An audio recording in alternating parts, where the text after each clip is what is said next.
Good afternoon, everyone. Welcome back to another great episode of Basscast Radio. I am your host, Brian Carter. First of all, man, hope you guys have all had a great week, had a great Thanksgiving on top of that. But guys, today it is a really special episode here of Basscast Radio. I had the opportunity this past week to talk to Mr. Phillip Dutra. You guys all know he's been on the podcast before. And so we kind of just did a little team up and, had a great conversation. And we talked about some of the things that are taking place in the world of bass fishing. We hit Forward Facing Sonar and we talked about that. Plus, just shared what our plans were and our goals were for our podcast and our podcast show in 2024 and going forward. But man, what a week.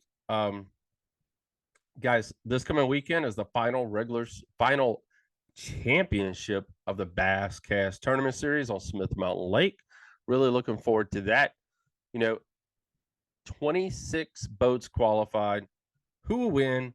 Who will take home the $1,000 and 2 plaques? I don't know. Will it be our points champions? The Pilsons. Never freaking know who's going to be it. But like I said, guys, I want to appreciate everyone for fishing with us in 2023. We had another great turnout. It keeps growing. Thank you guys for all being a part of the Basscast.com, the Basscast family. But before the show, I want to tell you guys this really, really quick, guys. The show is not free. We're never asked for any money for Basscast Radio at all. But we do ask you to do something, man. Hit the share button. Hit the like button. And follow us on YouTube and on all your podcasting networks. That's all you got to do. Don't ask for anything else. Just head on over and hit those buttons. So, guys, we hope you enjoy this conversation with me and Mr. Phillip Dutra. Phillip, man, what has been going on with you, brother? How is things going? You before we dive into this talk today, you just moved like recently. How's the transition been, man? Yeah, it's funny you asked that. I was talking to my wife, and it's actually been 2 years. But every time we talk about it, it feels like it's been like 3 months.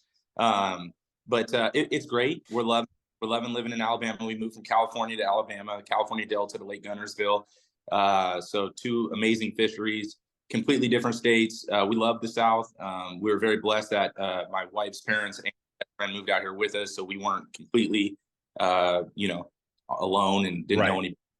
Yeah, so it's been great. We love Lake Gunnersville area. We love the South. We love the cost of living out here and all the benefits of raising a family out here compared to where I was in the Bay Area. So it's been great. I do miss the Delta tremendously.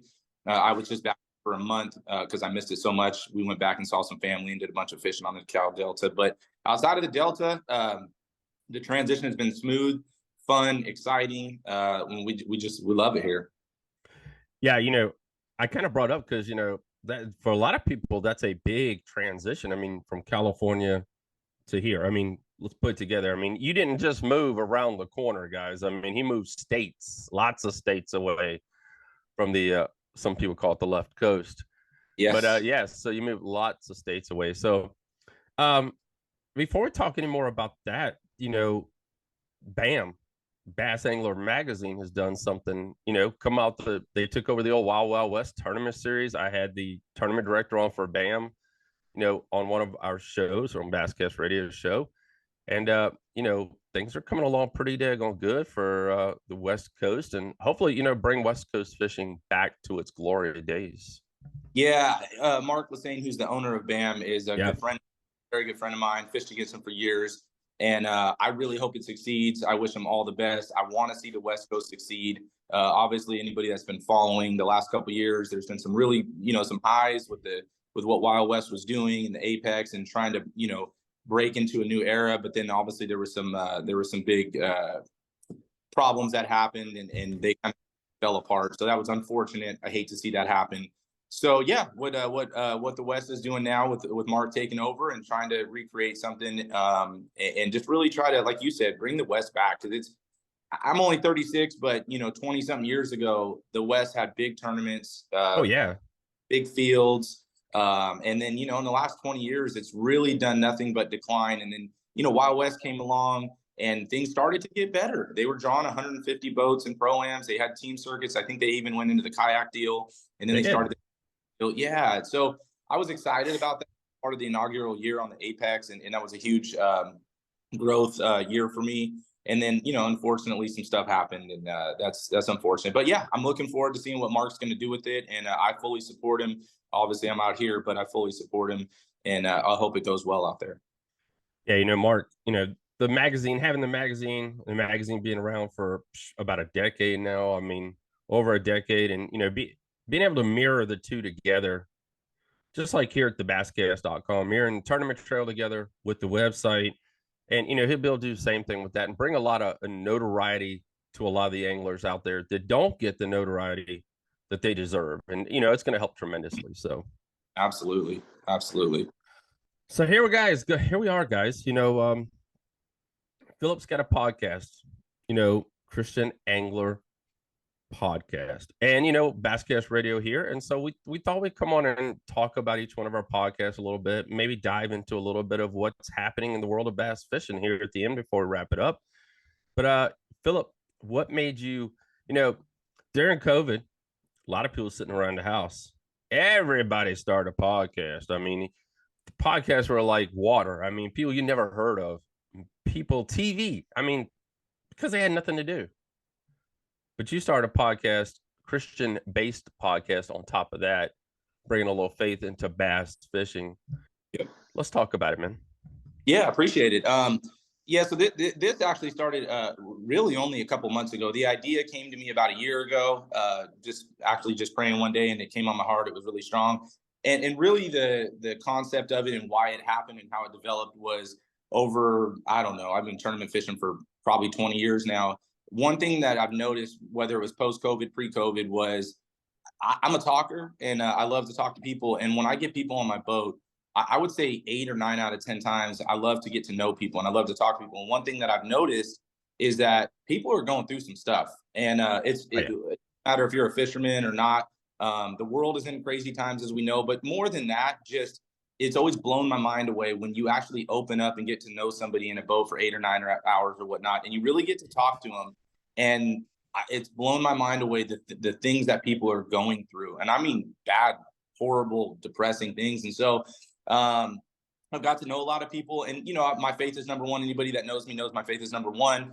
And I just want to share hope with people. I want to give people hope, and then also encourage already believers to really strengthen their faith, especially in the times we're in. So the podcast, I love to deep dive in some really cool fishing topics, and there's a lot of podcasts, like you said, out there.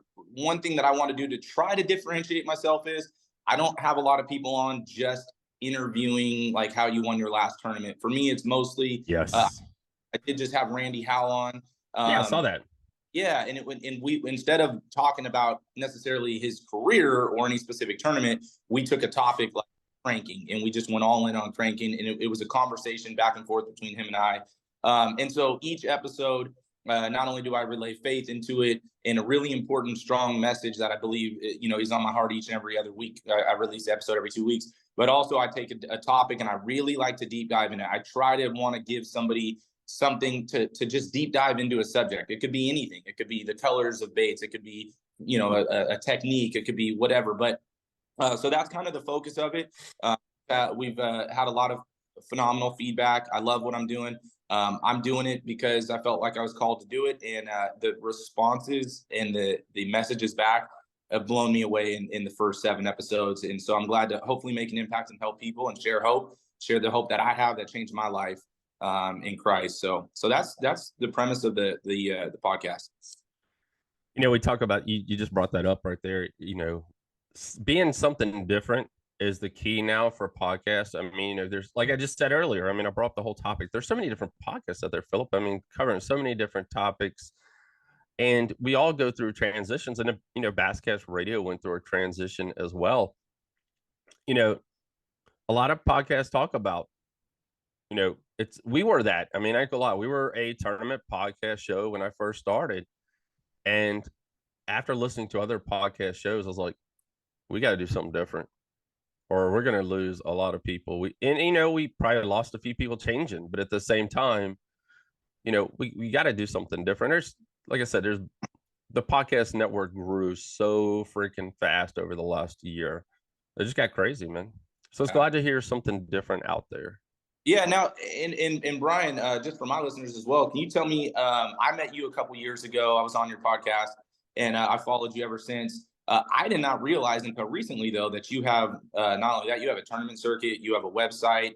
Can you elaborate on that a little bit and just let us know what your vision and goal with that? Yeah, about good gosh, it was crazy during a divorce, guys. I actually, I was on another podcast a couple weeks ago. Is during a divorce, and I've always been behind a computer, love computers, love photography. And I mirrored the two together. I've had newsletters in the past with different people. I was editor in my yearbook when I was in high school. And that's what I am now, really, is just an editor. I've tried to write a little bit, bring content to the website. But, I saw a need to highlight local anglers competing in local tournament trail events. And I didn't, I actually just taken a job, brand new job. And the guy that trained me tournament fished. And I was like, this is so freaking cool. I was like, then, he's like, let's start a website.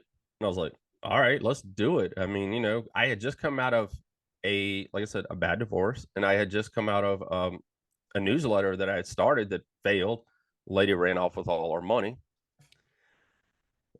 Interesting as always. And so I said, let's start a website. So I went to my first tournament.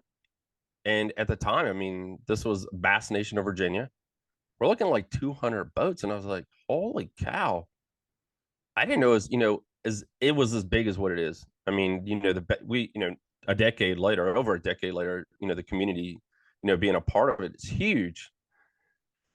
And to watch the steps go from Bass Nation of Virginia, Angler's Choice Marine here, North Carolina, Virginia, all their different locations and their tournament series that they have.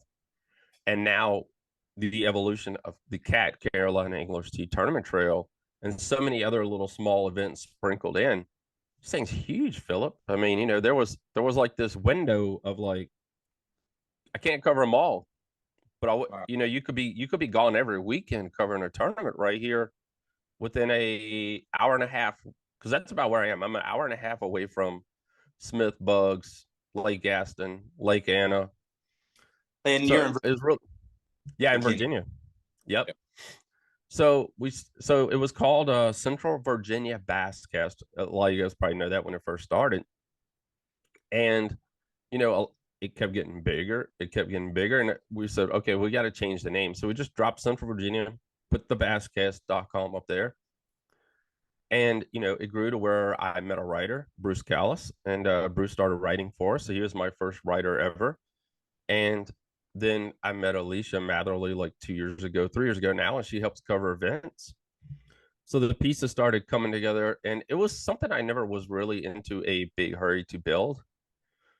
But now, guys, holy cow, it's Phillip, it's huge. I mean, it really is. I mean, it's what's big.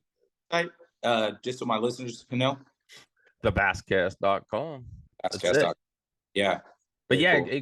it grew into something that, it got really huge. And I've, talking about the podcast show as well, the podcast show I tried in the past, and I worked crazy schedules, so it never really worked out. But like I said, I took a different job a couple years ago, and the podcast has been taken off, and we changed that as well. Like I said, you all come out with a different goal and a different mindset for everything that you're going to do, and then as the pieces start to come into play and as they get bigger and bigger, you make many different changes. And that was the thing we changed up this year on the podcast. We really not really interviewing anyone regarding the win. We want to talk about the mindset of a bass angler and the mindset of how you got that win and what kept you together, when things got bad. Like that. When things got rough, when the water got rough, when you practiced all week and your fish were sitting on a rock, and next thing you know, they're sitting on a tree. Yeah. How did you change up? What made you decide, because as an angler, we get stuck in that, in life, we get stuck in that. We get stuck in that rut and we're doing the same thing over and over again. And, you know, let's change it up and let's move on. And that's what we do at Bass Cast Radio. And hopefully that will help you all out there when you're Absolutely. having a bad day out on the water and we all know how to fish. Hopefully by now at a professional level, you know what to throw. I mean, you know what to throw in the spring, throw in the fall, what to throw in the winter. You kind of have an idea what the fish are doing. Yep. But sometimes we just get spun a loop. Yeah, the mindset is I think by far the biggest. Once you've got past the hurdle, like you just mentioned in bass fishing, once you kind of understand, the basics and you've had some success, then the difference between, the guys at the very top and then thousands and tens of thousands of others is really the mental side of it. It's the mental game, the decision making, emotion. Yeah. It really is. The more and more I look at I look at myself or my friends or anybody, you can see that the mental game is a massive part of it. So moving forward to Basscast, I've actually had this conversation the last few months with a lot of different people. There's so much out there, Phillip. You know that. I mean, I wrote a story about that. I mean, is bass fishing about to collapse? I mean, it's on that last podcast I was on, I was a big baseball card collector back in the day. I love baseball. And, when it first came out, there's about 4 different brands. Then all of a sudden in the 90s, we saw it explode. Yep. We saw lure companies everywhere. Everybody made a jig. We saw tournament trails everywhere. I mean, baseball cards did the same thing. There was 12 different brands, and every one of them was making 4 different series and all this other crazy crap. We're at that point with bass fishing right now. And, we've seen we've heard the chatter a lot, haven't we, Phillip, over the last couple of weeks going on here in bass fishing. And you kind of see the pieces in the wheel starting to come off a little bit. And the industry really needed that. I hate to say it, as a business as a whole, the industry really needed that because it's going to tell you who's good, who's bad, who's strong, who's got a great product, who's putting out crap. Yep. And it's going to be the strong are going to survive. The ones who are putting out a good product are still going to be here. And the ones who aren't just, putting out crap are just going to go away. And it's going to, it's going to take the level into the playing field. And that's, I foresee that happening in 2024. Yeah. Yeah. I agree. It's like you're saying, it's unique of what's happening in the space of bass fishing. First time in my life I've seen it where there's so much, I don't know if the word's turmoil or just, a lot going on, a lot of moving pieces, a lot of friction, a lot of frustrated anglers, people moving around, and then you throw all that in the middle of a bad economy and inflation. And like you're saying, the strong will survive and, the weak are going to fade away. And I agree with you. I'm very interested to see what happens in the next few years and where this goes. And I'll take it a step further, not only getting through this economic, this not great economic time, but also, and I've heard a lot of podcasts recently, and you hear guys talking about the struggle making it as a professional angler. And, you have to have the sponsorship side, but then at the same time, sponsors don't just go to the tournament anglers now because of social media, right? And people that are not even tournament guys have 250,000 followers. And so you have all these moving pieces in bass fishing that I've never seen before. If you think back, even 10 years ago, and before that, if you were a phenomenal tournament angler, you basically got big sponsors because that was the way sponsors used to push, right? You turn on Bassmasters when you were a kid, and who's ever the guy, the 80, 90, 100 guys in there, those are the guys that you're watching every day. Well, now that media has changed and you have social media and you have YouTube and Instagram and Facebook and all these different forms of media, now somebody can build a big following who's not a tournament guy at all. And so I don't want to say it's taking money away from the tournament guy. In essence, it is, but it's not that they don't deserve it, because if you're a company, you want to push product. And so it doesn't really, you don't have to go to that tournament angler now. So it's making it very tricky. I do think at the same time, with everything comes also opportunity. So we're in a time 100%. right? So some people, I'm 36, so I'm definitely not old. I'm definitely not one of the youngest guys in the sport, but you see these conversations right now going where a lot of the older generation is frustrated, is mad that it's not the same. And then the younger generation is embracing the social media. And in reality is just like forward facing sonar and social media and all this stuff, the world is moving forward, and you're going to either move with it or you're going to be left behind. And I hate to say that. Some people, the older people, don't want to hear that, but in reality, that's what's happening. And so you have to embrace, if you're going to make it in tournament fishing, one, like you just mentioned, we're going to have to see what happens in the next couple of years with the MLF and the NPFL and bass and economic times and anglers moving around. Just a lot going on there. And then also, how do you make a career even if you make it? I listened to a podcast. I forgot who it was with, but it was one of the guys on the elites, and he was talking about the other day how he thought when he got on the elites, the money would just be pouring in, and that's not the case. And so I think there's multiple things going on here where if you want to be a professional tournament angler, it is still possible. I don't want to have anybody think the dream is gone. It's just it's a different. It looks a lot different than what it did 10, 20 years ago, and that's not bad. You can actually, I think you have more opportunity to make more money if you embrace being a good fisherman and promoting yourself well on social media and growing that. So lots changing in the sport. I'm with you. This has changed it all right here. This little device right here can make you or break you in 2024, 2025. You're exactly and beyond.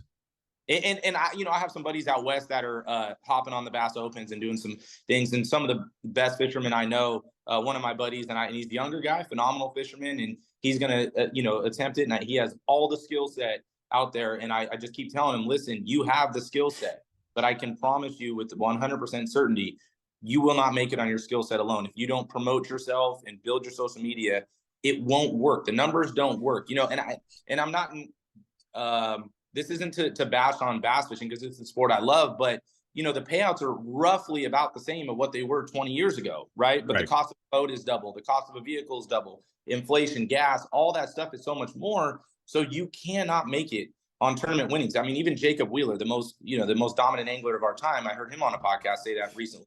You can't make it on tournament winning. So I would just make sure I want people to know, if you're pursuing bass fishing, I'm not bashing, I'm not saying don't pursue it, just realize it looks different than it did 20 years ago, where all you had to do was catch bass. Now you got to do that, but you also have to grow your social media, and it can be a lot of fun, and you can create other ways of revenue. I mean, you look at guys like Scott Martin and other guys, they got over 500,000 followers. My good friends, Tactical Bassin, they're not even tournament guys, and they have like 600,000 followers, and that's what they do for a living, is they have a YouTube channel, Tactical Bassin. Right. So there's other avenues to also there's more avenues to make money in bass fishing outside of just tournaments and sponsors now, because you have social media, YouTube, which you can leverage for sponsors, but you can also get paid directly from YouTube and ads and advertising and whatnot there. So, people really need to consider that, moving forward.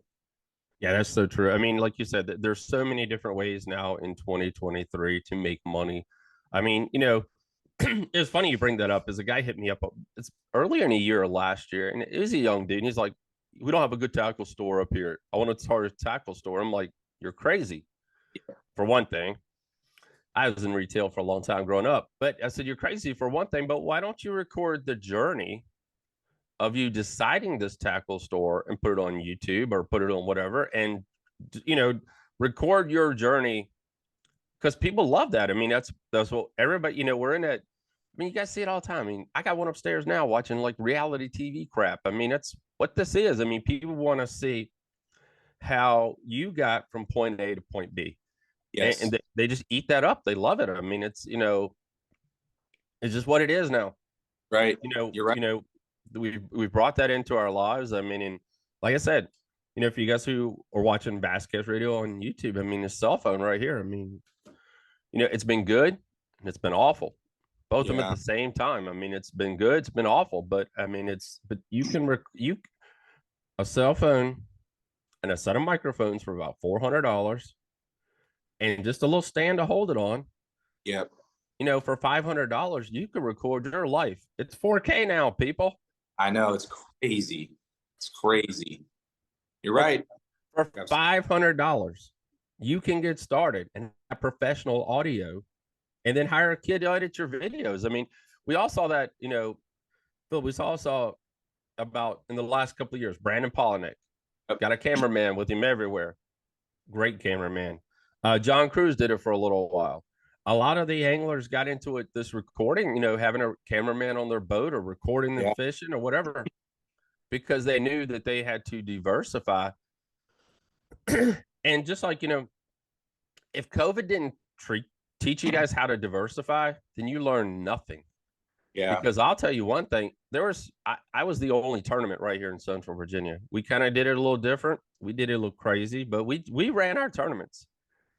But the podcast show, thank God for that, because that brought content, because everybody is sitting at home, we're looking to talk. They're bored. I mean, we can't leave our house wherever you lived, or, we're out going hunting, fishing, hiking. We did a lot of hiking. But if COVID did not teach you how to diversify your business, you learned nothing as a business person, to be honest. And that's my opinion. Yeah, I agree. I agree with you. I absolutely agree with you. When tragic things happen in life, whether it's COVID or anything, it's kind of like what we were talking about earlier, the strong, right, continue right. on. And that's part of life. And it can be unfortunate and people complain, but reality is it happened. It's here. This is the way of life. Whether it's the cell phone you're talking about, you cannot like it, but this is reality. This is life. This is the way forward. And so you're going to embrace it or you're going to get left behind. All right, we're gonna jump off that topic here, man. We're gonna jump into some stuff that's happening pretty daggone hard here lately. I put up a story the other day on the basscast.com as a Forward Facing Sonar deterring older anglers from retiring. You guys all just saw David Fritz retire. I ain't saying he's old or nothing like that, but a lot of the guys would be like, "This ain't my jam," and all I'm doing is donating. And we all saw coming up in the opens. I mean, guys, we just had one of the youngest open fields dominate that I've ever seen in my 12 years of doing this. I mean, these are like 18, 19-year-old kids that are coming off of PlayStation, Xbox, all this stuff. I just had a Nintendo, guys, and it was like blurry as crap, but I played it though. Now, I did have a Commodore 64 if anybody want to go back that daggone far. But so yeah, I'm 50, sorry. But yeah, so I mean, that was the introduction of the computer for the personal brand, and you put these little cartridges in it back and it lets you play games, and then you can write code and do all the crazy crap you can now, but that was for the home use. They're the first home personal computer. But let's move on. But yeah, so I mean, is forward facing sonar destroying bass fishing as a whole? I mean, a lot of people are getting tired. That's been the main thing. It's the main thing that I'm hearing, and Phillip can back this up, is I'm tired of watching people look down the whole entire time. And that's it. Not every tournament. Now, every tournament's not, you can't use forward facing on every daggone tournament. But something, and a lot of the tournament trails have started doing it, where they're actually, because of technology, I can watch your graph. Yeah. And that's the only thing that's saving it, to be honest. Yes. Is because, I mean, even me, I'm getting bored. I want to, I saved a meme earlier. I'm ready to go back to old school bass fishing. I mean, I'm ready to see you struggle. That was another thing we learned during COVID. We got to see some boys struggle. We got to see some winter fishing. Got to see some November, October fishing. November, December. Yeah. But how about just seeing the beauty of the lake instead of everything screened down on cameras, right? Like it was, you're looking at the shoreline, you're looking at the, just the beauty of the outdoors. And so many times now I find myself like, man, I've barely even seen the lake that I'm on today because I'm looking at a screen. And so I do miss that. But, and I agree with you. I'm sorry, I cut you off. I'll let you finish. No, go for it. No, you're good. Yeah. So I was going to say, as a tournament angler, and I try to have an open mind on everything in life and really look at both sides of everything. I think the reality is, I think we pretty much all probably know it's not going away. No. It's not going away. It is the future of bass fishing.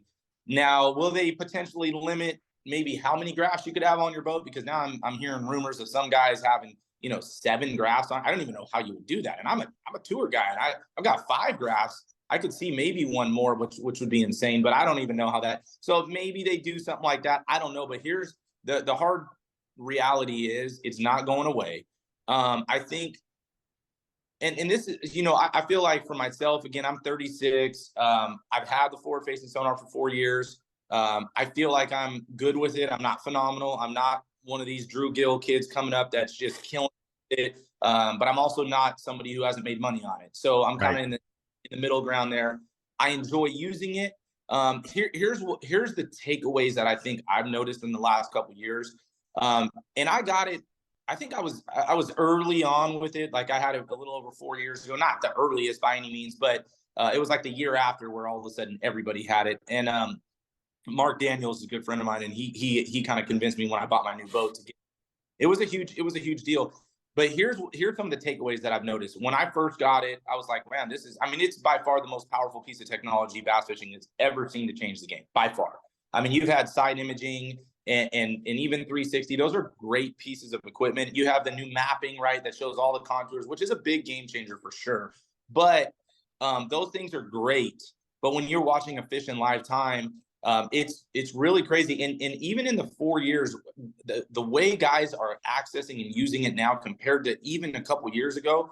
So I remember a couple years ago when I got it 4 years ago, I'd go to a rock pile or whatever it was, some structure offshore, and you could see, oh, there's fish on it. And then I could watch my lure go down. And that was really cool. It was game changing. You could watch the way fish reacted to it. And that was really cool. But I think what's even blowing my mind away right now is a few years later, now there's guys in the middle of the lake. And this is literally blowing my mind right now. Oh, yeah, 100, 200 feet deep. Yes. So I just talked to my buddies that fished the Toyota Series Championship on Table Rock. And I'm hearing the majority of the guys are out in 200 feet of water, no contour lines, nothing, just in the middle of the lake. And they're chasing bait balls, and they're catching fish in 10 to 30 feet of water over 200 feet chasing bait. Those fish are 100% not accessible without forward-facing sonar, none. Because not only are you continually chasing them, you have to cast exactly on them because they're moving so fast. And so it's opened the game. I think another thing that, and that to me, I don't even know how I feel about it. I'm like, that's cool. It's different. But I'll say something that really blew my mind away, and I hope that the bass fishing, when it all shakes out, forward-facing sonar will be the most dominant piece of equipment in our time. I don't see that changing. I hope though that there'll still be niche opportunities where you can kind of get away from it. But what really kind of scared me from somebody that, again, I'm not against it at all, but I don't want to see every single tournament won on it. I want to see variety for me personally. But when I think it was the Elite Series at Okeechobee this year, and you're thinking Okeechobee, right? Okeechobee is a fishery, shallow, dirty grass. Oh yeah. And I think I could be wrong here, so forgive me. I think it was Tyler Rivet, or was his name? He won Rivet. Yeah, he won on Okeechobee in a canal on live scope. Mm-hmm. And that to me was actually kind of scary to me, because I love fish. Again, I'm not bad with forward facing sonar. I've won some money on it. I've even won a big pro-am on it. But when you're talking about Lake Okeechobee being won on forward facing sonar instead of, in the grass or up in the Tules or the reef, whatever they call them, that was a little eye-opening, a little scary for me. Like, man, is the entire sport going to go this way? With that being said, and then I'll let you speak here. That being said, on the opposite side of the spectrum, I think there will be niche opportunities. I noticed, so I fished a BFL. I won out here on Gunnersville a month ago. And I bring it up because the majority of the guys in the top 25 the second day were young guys all live scoping. And I actually didn't have live scope on the boat. I took it off because I was fishing a little bit more old school. And there was opportunity. It's a niche situation, niche time of year, niche situation. But I was able to win doing that. So that was kind of cool. And I was like, okay, now, is that going to continually get overpowered? I don't know. Time will tell. But it would be nice to see. It would be nice to see where, and maybe it's up to the, and maybe Brian, maybe it's up to the tournament organizations to mix the lakes that they go to. That certain places like the California, I know they're not going to go out there, but the California Delta where I'm from, basically does nothing there. It's one of the few fisheries where it does nothing. It's complete full-blown vegetation. And so maybe they can mix enough in where they keep it just because of the specific fishery they're at. I don't know, though, because the way these young guys are utilizing it, they just keep blowing my mind how they're utilizing it. So I don't know. It's interesting, but the one thing that I know is if I don't continue to get better with it, I will get left behind, whether I like it or not, whether that's the way I want it to go or not. And so everybody out there listening, you can hate on it or you can love it, but it's not going away to some extent. So if you're gonna be competitive, you better get used to it. And I know some people may not want to hear that, but that's the truth. It is the truth. And I'm going to go back to the business side of it, Phillip, because number one, guys, every time you go to a Bassmaster Classic or any big event, probably right after all the boats, the number 2 sponsor is your electronics. Yep. So for one thing, we're not going to give away $40,000-$50,000 a year in sponsorship. That ain't going to happen. And then, you brought up the thing about mixing up the lakes. And guys, if you all know how Bass does it, it's $30,000 to host a BFL. That's coming from a local organization, a chamber of commerce, not BFL, I'm sorry, Open. So the Open at Bugs Island this year cost Bugs Island $30,000. And it's to bring tourism, just like any big event, to their lake. And it's going to be hard to mix up the lakes because I think it's, $500,000 to bring an elite event to your location. Only so many places. There's only so many places they can hold that type of boat that has that type of money. And that, that a chamber of commerce, sometimes chambers split it up. And that's what happened up here in, Bedford, Virginia, the Smith Mountain Lake. I mean, 2 different chambers broke up the money, 250, and they got nothing for it. I mean, they did it 2 years in a row and it became a bust. And it was right when I first started the basscast.com, guys. And it became a bust for them because, Smith would be good for a Bassmaster Classic because they could go to Roanoke. They could go up here to Liberty University because we've all seen that they don't mind traveling with fish 45 minutes. I mean, they'll put fish in a live well and travel with them and then take them back. So, it'd be a good lake for that, but it's not a lake for tourism. There's no hotels. There's Airbnbs, but an average family coming in to watch weigh-in ain't gonna stay at Airbnb. So, I mean, it's just going to be tough. And I'm going to bring it back to this point here. We had a John Boat series. We had a Bass Boat series. Are we going to have another series where it's Forward Facing Sonar and it's your basic electronics? I talked to a guy 2 months ago who has a kayak series. And, a lot of the kayak anglers guys have put motors and all that crazy stuff on the back of their kayak boats and, paddle, it helps them get to spots that a lot of people can't get to. And this series right here went back to basics. It's a paddle. Wow. It's it. You bring your paddle and you fish. Wow. So, I mean, it's at what point are we going to have to change where we keep, just going fishing? Getting to that point where, like you said earlier, and, there was another topic brought up about boats. I mean, boats, $100,000 for a boat, people. That is stupid. Crazy. That is stupid. They have found out that they can get that much and you're willing to pay for it. Straight up. There it is. 100,000 during COVID. You're like, nobody's got any money. Nobody's buying this. And nobody's buying that. Guess what? Dealership down the road said the $30,000 bass boats are still sitting on the showroom floor. And you guys are all still buying. At the time, they were still about 65, 75,000. You guys are still buying them. So, I mean, as long as you keep buying it, they're going to keep making it. They're going to keep selling it to you until you say no. Until you say no, and $100,000 boats sit there, and they're like, "Oh crap, what are we going to do next?" Something will change, but you got to be the change. Yeah, and that's and even when you say 100,000, Brian, I mean, that's before electronics. Yeah, well, I was going to say now that right now, I mean, I bought a boat 4 years ago, and I spent right about 100 fully rigged. But now that same boat, I mean, they're like 115, 120 now. It's great. And we are putting more technology on them and more batteries on them and all this stuff. But lithium batteries, game changers.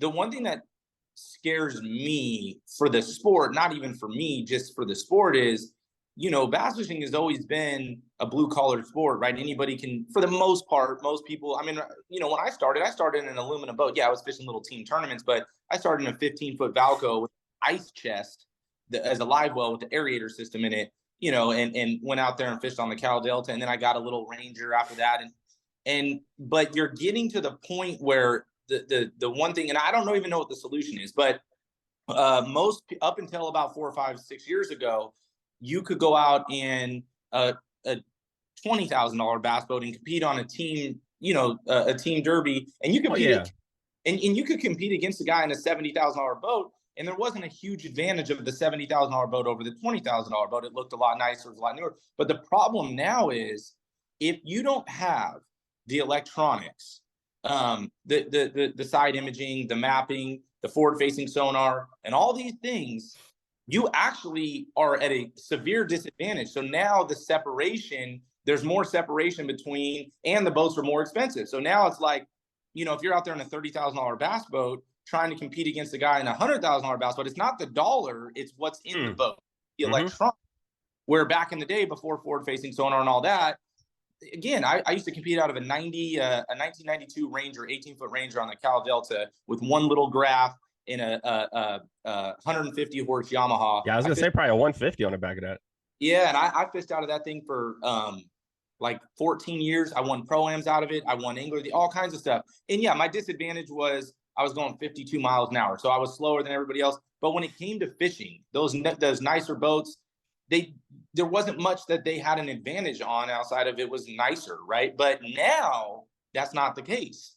If you don't have the technology your competitors do, on most lakes, you are at a severe disadvantage. So what does that mean for the sport going forward? If you're in a normal average person who doesn't have $120,000 to throw at a boat, how do you get into the sport? And so this is just a kind of a conversation about the future of the sport and the things that I think of that somewhat worry me. How does the sport, is it going to be just a rich man sport down the road where, and we're hearing that big time, guys? Yeah, because, and then on top of it, you throw on the inflation, and that's none of the manufacturer's faults. That's, economic problems. That's another subject, but you have inflation going through the roof. And if you don't have the technology, you really can't compete now. So either you just buy a boat to go fun fish, which is great. There's nothing wrong with that. But if you want to compete at a high level, the entry to the game is becoming significantly different than what it was 5 years ago, 10 years ago, 20 years ago, in the cost to enter the game. And and how do you just, it's not, when you're super young, yeah, there's a couple guys that can pick up the sponsor stuff, but when you're super young, it's hard to get sponsored when you're 18 years old. And if you can't afford a $120,000 boat to go out and win. So, there's a lot to think about there. And again, I don't want to be Mr. Negative. That's not the point of it. It's just things to think about and conversations I think that need to be had if you're looking at jumping in the sport. And really, I think what I would tell people more than anything is to think about this stuff so you have a game plan. Just like I told my buddy who's going back on East to fish the Opens. You have the talent level, but you better start thinking about the sponsorship side and the social media side and starting to build it, or you will be left. So I don't want to be negative. I don't want to deter people from thinking whatever, but there's reality that if you don't think about it, process it, and game plan it, you will be left behind. So I'd rather people, if you're younger and you want to pursue it, think about these things and how are you going to get over these humps? You know what I like to see, Phillip? I like to see the old school come back where, he put up, was it Ray Kroc, right? Bass, yes. Put them all in an airplane. They knew not where they were going. They all landed. The boats were all sitting there waiting for them. Their little 25 horsepower in the back. And they had to go win a championship. Old school. And that's old school. I mean, I ain't gonna dive too much into Major League Fishing because we know that's been a cabosel as it all, and we could have another whole conversation. But that was something that we were all hoping for from Major League Fishing as well, because Major League Fishing, everybody had to have the same boat. It was for different events. and I can't keep up, guys. Major League Fishing's got so much crap now because they got to compete, because they got to have media, they got to have content, they got to have you watching for hours, which, you know, they got to have you watching on YouTube, their channel watching for hours. They got this group, that group, that group. But, you know, there was one part of it that, if I can't remember, but everybody had the same boat, same technology, same boat. And that would be so freaking awesome to go back to that day when, you know, I flew you to Smith Mountain Lake. You didn't know where you're going. You had to take the skills. And the forward facing sonar, like you were saying, Phillip, has cut practice time down to, like, you could have a day now. I mean, you really don't need 3 days. You don't need the 3 days that you were once getting. And Major League Fishing's doing that next year. Or is it next year, the year after? They're cutting down practice time, cutting down the number of anglers. And you don't have to have that time because, heck, you already know how to fish. You already know what you're supposed to be looking for. And you just run your freaking graphs and run for a day, find you a couple spots, and boom, that's it. I mean, you're done. I mean, boom. I mean, it's no longer that time where, I'm not going to say it's not the time put on the water, because, you know, that's what we used to say 5 years ago. You know, you talked about people who won. Okay, he was the person who, you know, people complain at the dock. I suck. Well, how many days did you come to the lake this week before the big tournament? I didn't come at all. I had to do this and I had to do that and I had to do this. That guy was up here twice. His time put on the water, he found the fish with what little bit of graphs we had back then. And he won the Derby. You ain't got to do much of that now anymore. As long as you can play the game, play the electronics game, you already got the one up advantage right there on top of, you know. So, I mean, you think about that. If you're not the type of guy that's got all the time you want to invest on Smith Mountain Lake, you know, invest, you know, then buy, you know, buy you a $4,000 unit, shows you where the fishies are. I mean, you know, it's crazy, but I mean, it really is. It helps you cut down on the time that you were once practicing. I mean, you still need to put some time on the water, guys. Please do not ever. I'm not ever saying that, but I mean, it's helping a whole lot.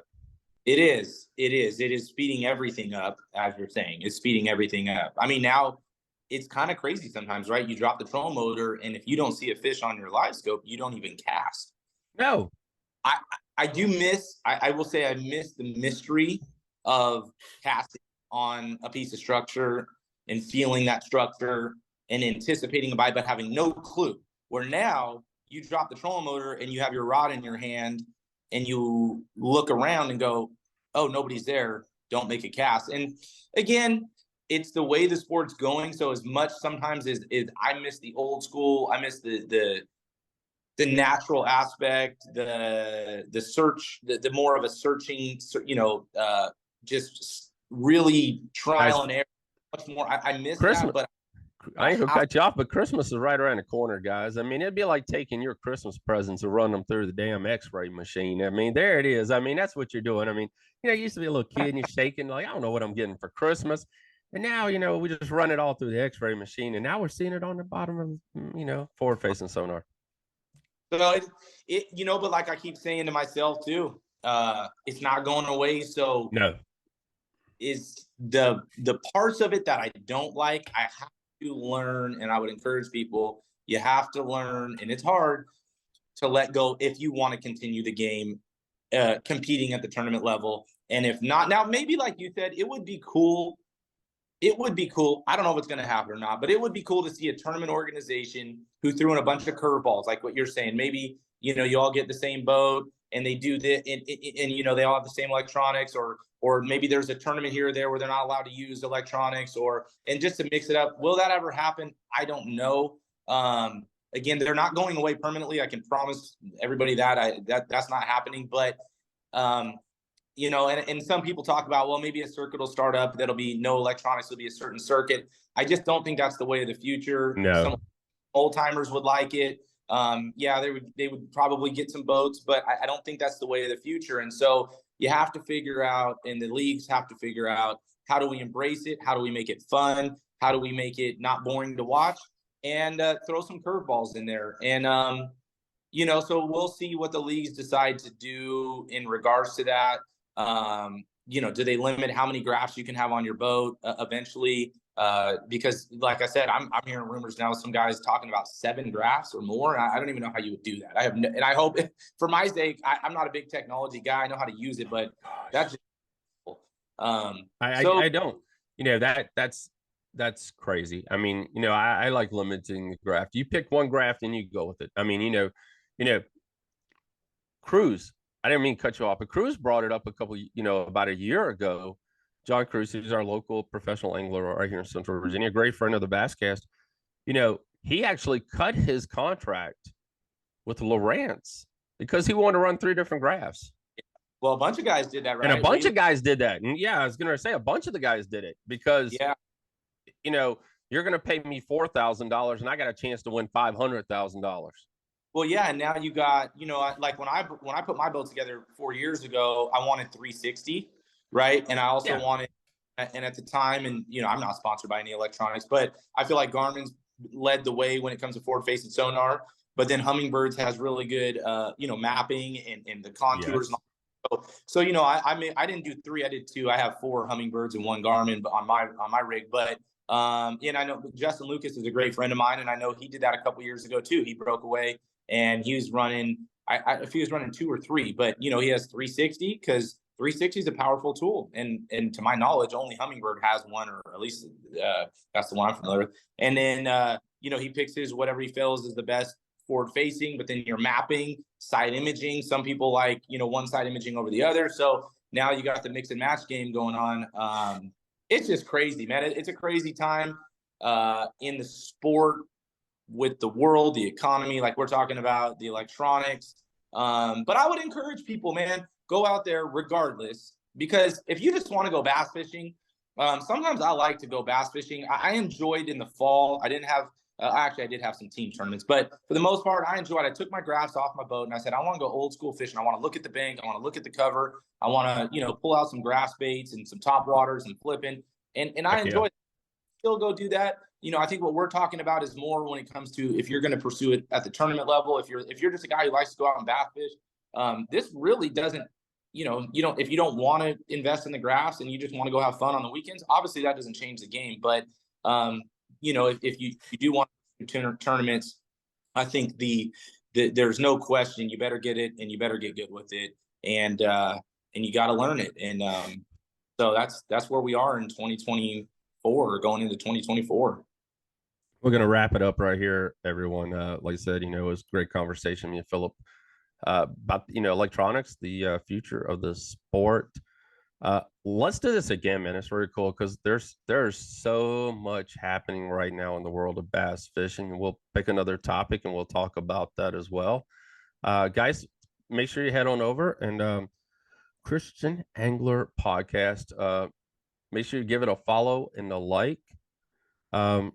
Phillip, let's wrap it up with this a little bit right here. What's the plan with the podcast, man? You're a tournament angler, you're extremely busy, but what's your ultimate goal? Not necessarily the show topics itself, but you're going to be putting out more episodes, go to a weekly show, monthly. How are you looking at, going forward? As of right now, the goal has been every other week. So every 2 weeks, I would like to release an episode. We're trying to do that. We're really good on that. And then I had to go to California and I was there for months, so we're a little behind. But every 2 weeks, we're trying to be diligent on releasing an episode. The goal of the podcast is definitely probably a little bit different. You probably haven't heard this from most people. As long as I'm impacting people and giving hope in the responses that we're getting, that's what, at the end of the day, maybe it helps me in my pursuit of bass fishing with sponsors and all that. That could be great, but that's not actually why I'm doing it. I'm doing it to give hope, to help people out. Like I said, people are going through terrible times, and a lot of people kind of cover it up. But the more closer I get to people, the more I hear the stories. And as we've done the podcast, I get the messages. And, so I want to give people hope. And I know what changed my life. And so as a Christian, I want to share that with everybody because it changed my life, and it gave me hope. It gave me a new perspective. It gave me joy. And I want to share that with people because I love people, and we're in crazy times, man. I mean, the times, everybody knows that doesn't matter politically. The world is in chaos. Everything is just crazy right now. People are looking, people are searching, people are depressed. One of the things that is really bothering me, suicide rates are at record highs, and they're only getting more and more kids, older people. And again, I hear these stories, even in the 7 podcasts we've done. I heard people talking that messaged me that I don't even know, never met them, that were suicidal, and they listened to the podcast. It encouraged them. I got to talk to them. And That's so cool. So, and you know, and I'll just take this one step further. I would encourage anybody listening to the podcast, whether you're of faith or not, when you go out fishing, man, I try to love on people, encourage people, have a good time. Especially, you know, bass fishing. I'm sure for most people that are bass fishing, it's a hobby. It's something we all love to do, right? We get out in the outdoors. I think most people all make the comments over time, like, man, you're in the outdoors. You're in this beautiful. It's peaceful. You got animals. You got trees. It's peaceful, and there's something special about that. And we all connect in the joy and the love of that. So when you get out on the boat, I would just tell people, man, if you take people with you, show them the great sport of bass fishing, and try to get to know people, because people are going through some stuff, and sometimes people just need to open up and talk. And there's no better place I've found than on a bass boat.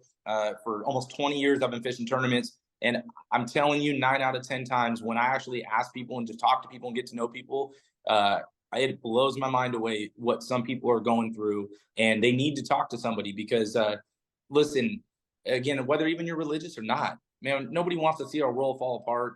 Nobody wants to see people killing themselves and getting devastated. So that's the goal of my podcast, man. And I appreciate you asking that. Is to give hope, to encourage people. And then obviously on the fishing side, man, we love to go deep. I love that on the fishing side of it. I've always loved to have what I call like in the garage conversations. And when I say in the garage is because when I was growing up, and still to this day, my mentors back in California, some of the greatest fishermen in the country, and some in the Hall of Fame, guys like invented flipping like D. Thomas, or the frog guys like Bobby Barrick, or those guys. I've been able and fortunate to be in their garage and sit there and talk for hours and hours and hours. And so I always said, like, I want to have a podcast where when I do have people on, or even if it's just myself talking about a subject, I want it to be where somebody is like a fly on the wall, listening to 2 people talk about a subject in depth, unfiltered. You know, it's not necessarily an interview. It's more of like, hey, these 2 guys are talking about how to get better cranking or flipping or this or that. Right. And they're going in depth. And it's just 2 guys trying to almost like 2 team partners who are getting, you know, who are trying to perfect every day. What can we do better? Where do we mess up here? How do we perfect this? And so I know it sounds like people aren't enjoying it. I love doing it. I got a lot of guests lined up that will be on the show. And so we'll have a lot of the episodes are just myself. And then a lot of the episodes we have a guest on. We had our first guest on. Like I said, our last episode was Randy Howe. That was a phenomenal episode. But that's our goal. And real quick, how about you in moving forward for you, Brian? Yeah, man. You know, you guys know we've been changing it up a lot this year. Me and Geek had our first show like a couple of weeks ago where we just did a discussion, kind of like what we're doing here now. So I mean, we're trying to find what sticks, what you guys are wanting, and what you guys are wanting to listen to. We are going to continue with our guest, and we here at the basscast.com, we'll talk to anybody about bass fishing. You know, whether you make electronics, whether you make lures, whether you're a writer, just like we had on last week with Mark, with Bass Angler Magazine. So, I mean, you know, we just love talking about bass fishing, and, you know, like I said, the mentality of bass fishing and not getting spun out as, you know, on the tournaments. And, you know, we brought that up a little while ago about all his graphs, Phillip. I mean, you know, I talked to a local angler, and you know what he said? He said, I looked at my graph all day long. Before I knew it, my 8 hours was done, and I had 2 fish in a live well. Wow. I mean, you know, and that's probably one of the reasons why I decided to change the whole entire show, guys, because now we're spending so much time looking at that graph that, you know, we're not putting back. You're going to have to mix it up. Yeah. You really are going to have to mix it up. And, you know, that's what it's going to take in 2024, 25 and going forward. I mean, you know, you think about it, how much better can these stupid things get? I mean, it's crazy. I mean, and when are we going to stop it? I know it is a little scary to think about that. That's the scary part. I mean, you know, we got AI coming around right now. I mean, we're artificial intelligence. Anybody want to know what that is? I mean, it's all we're doing. Yes. That is actually scary, because where it's at now is obviously changed the entire game. But if it continues to progress, which it will, technology never goes backwards. Nope.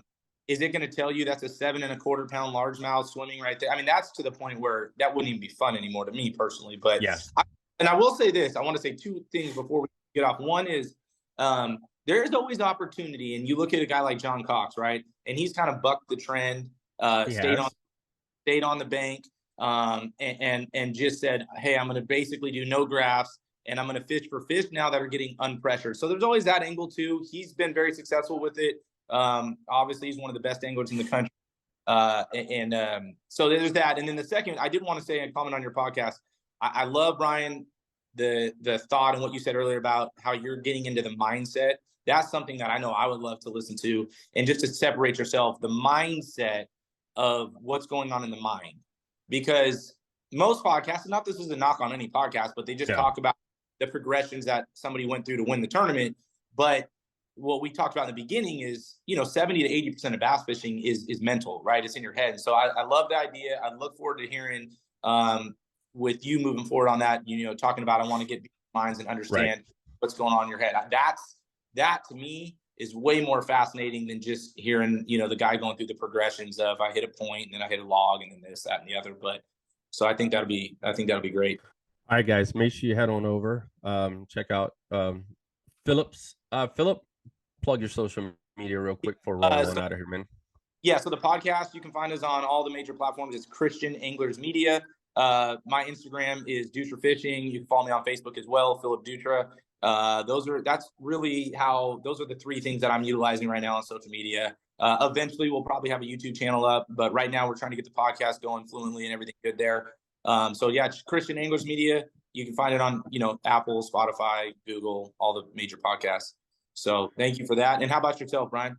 Yeah, guys, don't forget, we drop a show each and every week. Thursday afternoons, we drop a show here. That's been my goal. And you guys have probably seen this year in the last month, before the first cast. It's our new podcast show we started. And I would like to start doing more with that. So that's something new. And like I said, everyone is always evolving, and that's something we're evolving with here. It's a 15-minute show. Something that you can listen to on the way to the lake. Most of our shows are about an hour or less, and that's the way I like to keep it. I get yelled at if it goes longer than an hour, just saying that. But an hour, 15 minutes or less. And if you'd like to be a part of before the first cast and you have a great story that you like to tell, just, media@thebasscast.com. But you can find us on all Twitter, TikTok, Instagram,